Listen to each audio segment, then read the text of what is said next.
آج کے پروگرام کی ڈسکشن کے بعد ہم آپ کی خدمت میں ناظرین کچھ سوال پیش کرنا چاہتے ہیں جن کے ہم آپ سے توقع رکھیں گے اپنے مخالفین سے بالخصوص کہ وہ ہمیں ان کے جوابات بھیجیں۔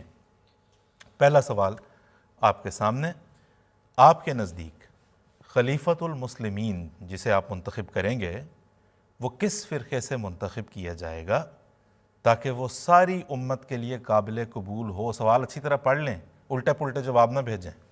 بھیجتے ہیں بعض احباب، مولانا صاحبان کی طرف سے جوابات آتے ہیں، سوال کچھ ہوتا ہے وہ جواب بالکل کوئی اور لے کے بیٹھے ہوتے ہیں۔ تو سوال اچھی طرح پڑھ کے سمجھ کے جناب، آپ کے نزدیک خلیفۃ المسلمین کس فرقے سے منتخب کیا جائے گا تاکہ وہ ساری امت کے لیے قابل قبول ہو؟ نام بتا دیں ہمیں پلیز۔ اگلا سوال دیکھ لیں۔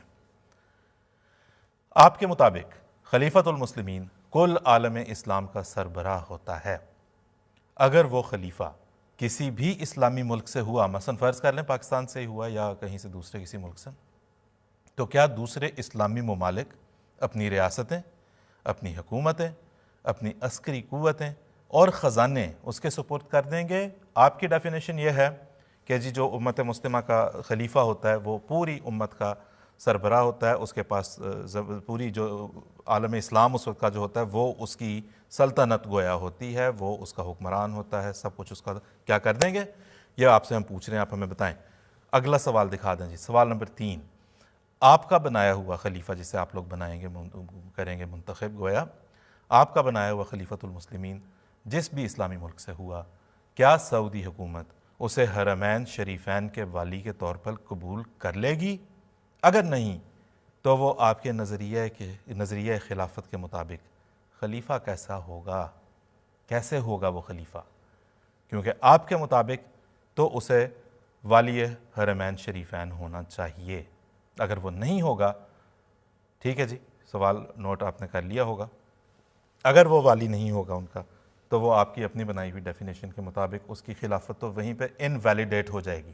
آپ ہی بنائیں گے، آپ ہی انویلیڈیٹ کریں گے۔ اس کی وجہ یہ ہے، ممکن نہیں ہے کہ خلافت کوئی تنظیم، کچھ لوگ مل جل کے جو ہے وہ آپس میں بنا لیں۔ پروگرام کا جناب ہمارا اس وقت اختتام پہ ہم ہیں۔ یہاں ہم نے ایک چیلنج پیش کرنا ہے آپ کے سامنے۔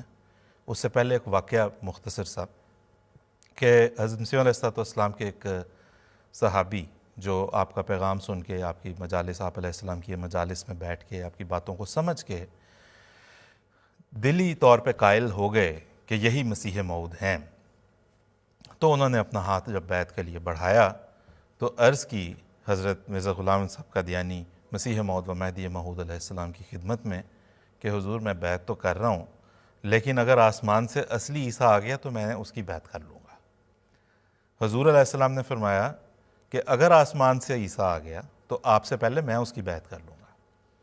تو اس بات کو ذہن میں رکھتے ہوئے، کیونکہ ہمارا ایمان یہ ہے کہ خلافت جو ہے نا اب امت مسلمہ میں مسیح موعود اور مہدی موعود علیہ السلام کی چلائی ہوئی جو خاتم الخلفاء مسیح موعود مہدی موعود کے ذریعے جاری کی، اس کے علاوہ کوئی خلافت ممکن نہیں ہے۔